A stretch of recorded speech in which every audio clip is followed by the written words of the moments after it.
여러분은 사람을 대할 때 어떻게 대하시나요? 아마 친절하게 대하고 계실 겁니다. 친절함은 나쁜 것이 결코 아닙니다.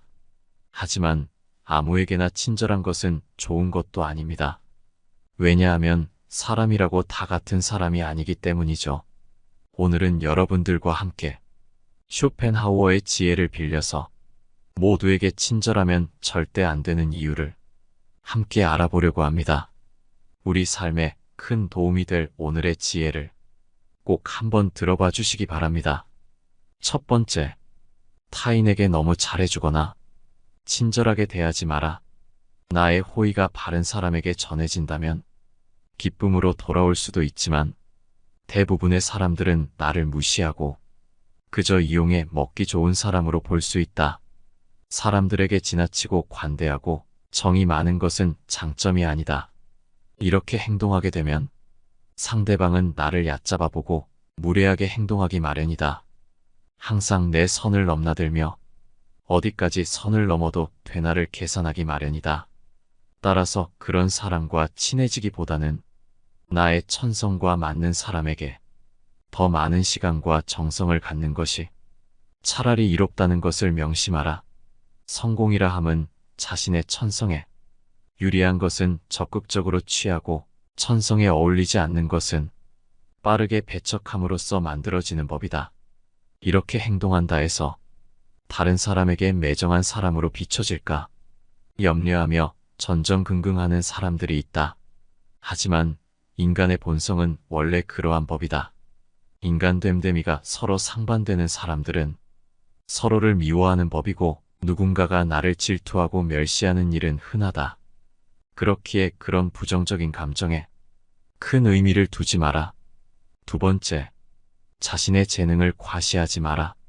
자기 재능을 크게 과시하는 것처럼 어리석은 사람은 없다. 재능이 뛰어난 사람이 가장 먼저 해야 할 일은 가진 재능을 감추는 위장 가면을 쓰는 일이다. 재능이란 과시하는 순간 공격의 대상이 된다. 어떤 방식으로든 과시를 해서는 안 된다. 상대방에게 나의 월등함을 과시하게 된다면 격렬한 열등감과 분노심을 일으키게 된다. 상대방은 결국 나에게 복수심을 품고 모욕을 주어 안갚음을 하고 싶어 하기 마련이다. 사람은 본디 자신과 비슷하거나 자신보다 열등한 사람과 있을 때 가장 큰 편안함을 느낀다는 사실을 잊지 말라. 어릴 때 친했던 친구들과 시간이 지날수록 멀어지는 이유도 이와 비슷하다. 오랜 시간 자신만의 삶을 살며 어릴 때 친구들과 비슷한 부분이 사라졌기 때문에 점점 멀어질 수밖에 없는 것이다. 그러니 나의 안전을 위해 나의 뛰어난 점을 너무 드러내지 말고 재능을 드러내야 할 때와 숨겨야 할 때를 구분하여 다른 사람을 안심시켜라. 세 번째, 자신이 어떤 슬픔을 겪고 있는지에 대해 말하지 마라. 슬픔은 공유해서 좋을 것이 없다. 기쁨은 나누면 배가 되지만 슬픔은 기쁜 사람도 부정적인 감정으로 물들게 한다. 나의 슬픔을 위로해주지 않는다고 그 사람을 비난하지 마라. 타인 혹은 세상에 절대로 많은 것을 기대해서는 안 된다. 아무리 친해도 결국 타인인 다른 사람에게서 무엇을 더 얻으려 하는가? 결국 인간은 누구나 혼자다. 중요한 것은 혼자 있을 때 그가 어떤 사람인가 하는 것이다. 모든 것에 있어서 결국 인간은 자기 자신에게서 구해야 한다. 약간의 근심, 고통, 고난은 항시인 누구에게나 필요한 것이다. 바닥짐을 씻지 않은 배는 안전하지 못하여 곧장 갈 수 없으리라. 결국 인간의 행복과 불행은 무엇으로 자신의 마음을 가득 채우느냐에 달려있다. 네 번째, 슬퍼하고 좌절하며 인생을 낭비하지 마라. 우리의 슬픔은 대부분 다른 사람들과의 관계에서 비롯되므로 혼자가 되는 것에 익숙해져야 한다. 상대의 생각이나 의견에 반박하지 마라. 다른 사람이 나를 바라보는 시선과 내가 스스로를 바라보는 시각은 틀릴 수 있다. 이러한 불균형 때문에 우리는 자주 고통에 직면하게 된다. 다른 사람과의 관계 속에서 서로를 이해하지 못하거나 오해가 생길 때 우리는 서로를 미워하거나 증오하면서 정신적인 상처를 주고받게 된다. 정반박을 해야 할 때는 반박을 하기에 앞서 그가 그렇게 생각하는 이유가 자신의 이익 때문인지 혹은 어리석음 때문인지를 먼저 간파해야 한다. 우리가 대화를 나누다 보면 나와 반대되는 얘기를 듣거나 가치관이 다른 얘기를 들을 수밖에 없다. 이럴 때 즉시 반박하는 것은 좋지 않다. 왜냐하면 상대가 다른 사람의 말을 듣지 않는 고집불통인 성격일 수도 있지만 그가 당신의 의중을 떠보기 위해서 일부러 반대되는 의견을 내놓는 것일 수 있다.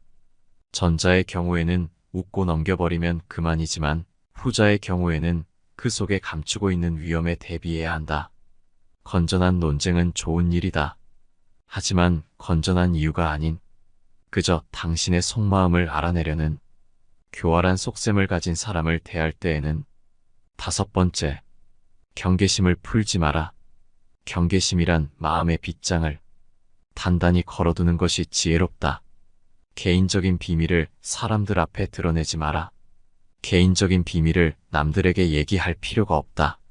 좋은 비밀은 질투를 불러일으키고 나쁜 비밀은 상황이 나빠지면 결국 나에게 약점이 되는 법이다.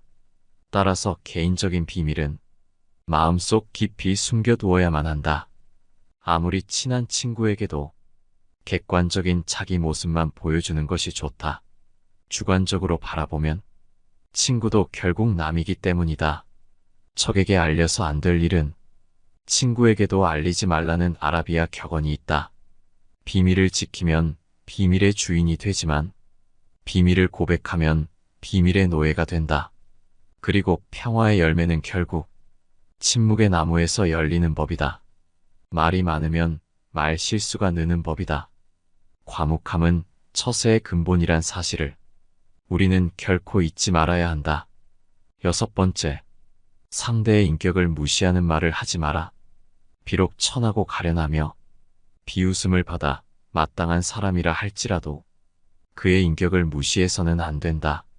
아무리 나쁜 인격자를 만난다 하더라도 그래, 세상에는 저런 존재도 필요하지 라고 생각해야만 한다. 오히려 모든 사람들의 인격 속에 존재하는 영원성이나 불멸성을 찾는 것이 필요하다.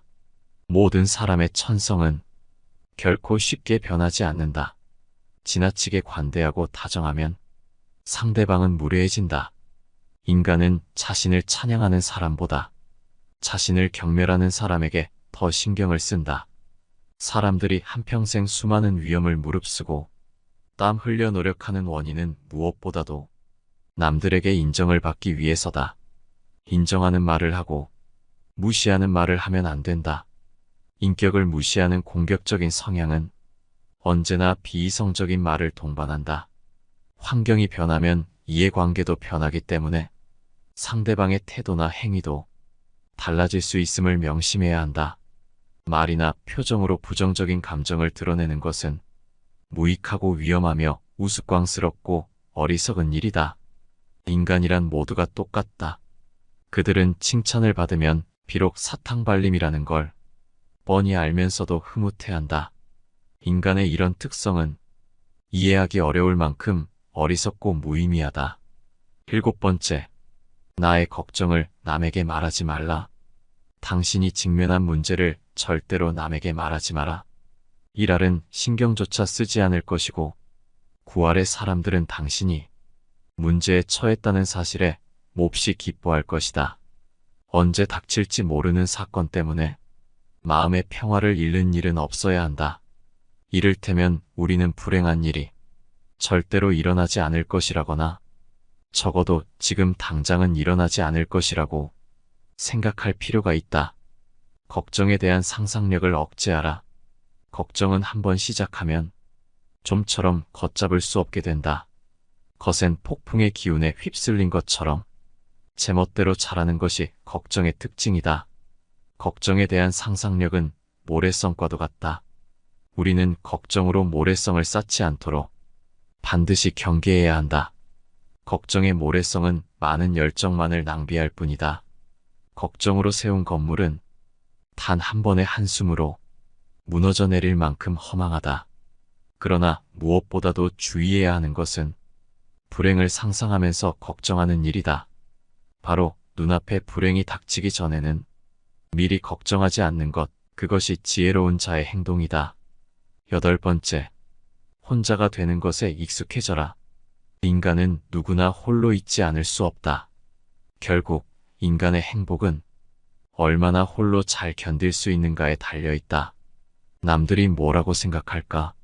늘 이런 생각에 사로잡혀 사는 사람은 노예일 뿐이다. 노예는 늘 주인의 눈치를 살피고 주인의 명령을 따라야만 한다. 하기 싫은 일이 있을지라도 그것을 따라야 한다. 결코 노예로 살아서는 안 된다. 정신적으로 풍요로운 사람은 완전한 고독 속에서도 자기 자신의 사유와 상상을 통해 탁월한 즐거움을 누린다. 행복과 세상의 본질은 무엇일까? 인간 세상 어디를 살펴보더라도 그렇게 대단한 것을 얻기는 어려운 일이다. 세상에는 고난과 고통이 넘쳐 흐르고 있고 인생은 고통인 것이다. 이러한 상황에서 우리를 직간접적으로 행복하게 해주는 것은 다름 아닌 내 자신의 마음이다. 마음의 명랑함이 무엇보다 중요하다. 인간을 불안하게 만드는 것은 대상이 아닌 대상에 대한 의견이다. 행복이란 외부 어디에도 없고 자기 자신이 그렇게 느끼기에 행복한 것이다. 행복하게 살아간다는 것은 불행하지 않게 견디며 살아가는 것이다. 행복은 쾌활함의 정도에 비례해서 커지고 쾌활함은 육체와 정신적인 건강에 좌우된다. 건강한 거지가 병든 왕자보다 더 행복하다. 행복은 쾌활함의 정도에 비례해서 커지고 쾌활함은 육체와 정신적인 건강에 좌우된다. 나무가 튼튼해지기 위해서는 바람이 필요하듯 인간이 건강해지기 위해서는 운동이 필요하다. 최상의 보물은 명랑한 표정과 쾌활한 마음이다. 행복의 90%는 건강에 달려있음을 명심하라. 9번째, 나보다 나은 사람들을 바라보며 질투하지 마라. 사람들이 질투의 감정에 사로잡히는 이유는 자신보다 나은 처지의 사람을 바라보기 때문이다. 그 사람이 자신보다 많은 재물을 가지고 있거나 다른 사람으로부터 더 많은 사랑을 받고 있다고 느낄 때 사람들은 대부분 자신의 비참함을 돌아보게 된다. 모든 불행의 시작은 남들과 비교하는 것으로부터 시작된다. 그러나 생각해보라. 이 지구상에 나보다 불행한 사람이 얼마나 많은지 말이다. 태어날 때부터 눈이 멀었거나 듣지 못하는 사람들, 한 끼 식사도 제대로 못하는 사람들, 그들도 역시 우리 주변에서 우리와 함께 살아가고 있는 사람들이다. 당신이 다른 사람들의 상황을 부러워하는지는 모르지만 사실 그러한 상황은 그 사람들의 성격에 맞을 뿐이고 당신의 성격에 맞는 것은 아닐 수도 있다. 만일 당신이 그 상황에 놓인다면 자기를 불행하게 느낄 것이고 참는 것조차 거의 불가능할지도 모른다. 우리 인생은 마치 커다란 모자이크와 같아서 가까이에 있으면 제대로 알아볼 수가 없다. 그것이 얼마나 아름다운지를 알려면 그곳에서 멀리 떨어져서 봐야 한다. 우리는 흘리 우리가 갖지 못한 것을 바라볼 때마다 만일 저것이 내 것이라면 얼마나 좋을까라고 생각한다. 그럼으로써 자신의 결핍을 인식하며 불행을 느끼게 된다. 그러나 우리는 그 대신 자신이 소유한 것을 바라보면서 만일 이것을 잃어버린다면 얼마나 고통스러울까? 를 생각해 봐야 한다. 사랑하지도 말고 미워하지도 말아라. 타인에게 비밀을 말하지도 타인을 무시하지도 타인의 의견에 반박하지도 말며 걱정을 말하지 않는다면 더 나은 인생이 될 것임이 분명하다고 생각한다. 그렇지만 이런 명언을 지키며 살아야 하는 세상에서 산다는 것은 어처구니가 없을 정도로 슬픈 일이다. 10번째, 내가 살 수 있는 삶을 살아라. 인생의 첫 40년은 자신이 직접 쓴 소설이며 나머지 30년은 그 소설을 해설해준다. 우리는 우리가 살고자 하는 삶이 아니라 살 수 있는 삶을 살아야 한다. 인간이 살고 있는 이 세상은 그가 바라보는 각도에 따라 그 모양이 달라진다. 하루는 아주 작은 일생의 축소판이다. 아침에 잠이 깨어 일어나는 것이 탄생이요. 상쾌한 아침은 짧은 청년기를 맞는 것과 같다. 그러다가 저녁, 잠자리에 누울 때는 인생의 황혼기를 맞는 것이라는 것을 알아야 한다. 청년기에는 주관이 지배하고 노년기에는 사색이 지배한다. 다시 말하면 청년기는 작가로서 알맞은 시기요. 노년기는 철학에 적합한 시기다. 실천하는 데 있어서도 청년기는 주관과 인상에 따라 결심하지만 노년기에는 대부분이 사색한 다음에 결정한다. 마지막으로 우리에게 주어진 고독을 즐겨라. 인간의 사교는 사교가 좋아서가 아니라 고독이 두려워서이다. 고독은 뛰어난 정신을 지닌 자의 운명이다. 사교가 뛰어난 사람은 대체로 평범한 사람이라고 평가해도 좋다. 그러나 비사교적인 사람들, 특히 남들과 잘 어울리지 못하는 외로운 영혼들은 어떤 면에서 뛰어난 능력을 가진 인물로 봐도 좋다. 헤라클레스처럼 어마어마한 힘을 가진 사람이 보석 세공을 하거나 학문 연구를 한다면 그는 타고난 자신의 능력을 제대로 발휘하지 못할 것이다. 자신에게 어울리지 않는 일을 선택하는 사람은 불행을 면하기 어렵다. 사람은 혼자 있을 때에만 진정한 자신이 될 수 있다. 우리의 슬픔은 대부분 다른 사람들과의 관계에서 비롯된다. 우리는 다른 사람들과 같아지기 위해 우리 인생의 대부분을 낭비한다. 사람들의 눈높이에 나를 맞추려는 데서 모든 불행이 시작된다. 나는 어쩔 수 없이 나다. 내가 나를 부끄러워하지 않는다면 사람들도 나를 부끄러워하지 않게 될 것이다. 돈이란 바닷물과도 같다. 그것은 마시면 마실수록 목이 말라진다. 돈 빌려달라는 것을 거절함으로써 친구를 잃는 일은 적지만 반대로 돈을 빌려줌으로써 도리어 친구를 잃기 쉽다. 계속해서 다른 사람의 사상만을 받아들일 때 자신의 사상은 발전하지 못하고 상상력도 죽어버리는 법이다. 바로 그렇기 때문에 지속적으로 자신의 생각을 키워나가야만 하는 것이다. 다른 사람의 사상을 받아들이기에 급급해 자신의 생각을 키우지 않는 사람을 볼 때마다 답답함을 감출 길이 없다. 마음의 동요가 적을수록 고통도 줄어든다. 활동의 영역을 좁히면 마음의 동요를 줄일 수 있다. 그러나 정신적인 활동을 제한한다면 그것은 우리를 권태에 빠지고 만다. 지나친 방탕과 쾌락의 늪으로 끌려 들어가지 않도록 조심하라. 분노나 격정과 같은 격렬한 감정의 혼란을 피하고 정신적인 긴장이 계속되지 않도록 주의하라. 날마다 규칙적인 운동을 하고 음식에 절제를 두어라. 실패로 결말이 날 것이라고 예상되는 상황에 처해 있더라도 한 가닥의 희망의 빛이 보인다면 결코 절망하지 마라. 시커먼 먹구름이 하늘을 뒤덮고 있더라도 한쪽 구석에 작지만 밝은 빛이 새어나오고 있다면 결코 희망을 버리지 마라. 아무리 작은 빛이라 하더라도 그 빛은 세상을 환하게 비춰줄 수 있으며 우리의 앞길을 열어줄 수 있다. 저기에 자그마한 빛이 보이지 않는가? 천지가 뒤집히기 전에는 용감한 사람은 결코 쓰러지는 일이 없다. 용감한 사람은 어떤 일에서든지 한 가닥의 희망의 끈을 잡고서 험난한 파도를 향해 뛰어든다. 하지만 대부분의 사람들은 작은 빛보다는 무거운 먹구름만을 의식하며 두려움에 떤다. 그러나 먹구름은 반드시 거치기 마련이다. 진정한 용기를 가진 자라면 그 작은 빛을 향해 자신의 모든 것을 던져 최선을 다할지어다. 차원 높은 숭고함은 시련 속에서만 얻을 수 있다. 자연은 때때로 사나운 회오리 바람을 내보낸다. 주위는 짙은 어둠에 뒤덮이고 하늘에는 거친 비바람이 휘몰아치고 있다. 우리의 시야를 방해하고 있는 바위는 거대하며 대지에는 나무 한 그루, 풀 한 포기도 보이지 않는다. 강은 요란스러운 소리를 내면서 거품을 일으키며 흐른다.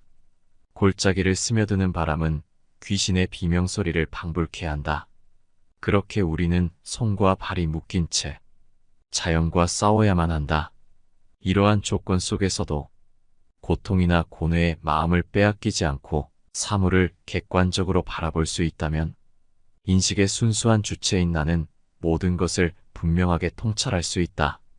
객관적인 인식과 냉정한 통찰은 우리에게 있어서 반드시 필요한 능력이다. 이러한 인식과 냉철한 사고가 없다면 우리는 수많은 세파에서 살아남을 수가 없다. 무모함과 거침에서 벗어날 수 있는 길은 논리적이며 이성적인 사고뿐이다. 오늘 함께 알아본 지혜들이 어떠신가요? 인간관계에서 친절함은 대체로 좋습니다. 하지만 그것도 사람다운 사람에게 전해져야 하는 것이지, 사람 같지도 않은 사람에게는 아무 의미가 없고 오히려 약점만 될 것 같습니다. 그렇기에 우리는 어느 정도 사람을 봐가며 친절해야 하지 않을까 싶습니다. 오늘 여러분과 함께 알아본 이 지혜들이 우리 모두에게 도움이 되는 그런 지혜였길 바랍니다. 감사합니다. 내 삶을 바꾸는 지혜입니다.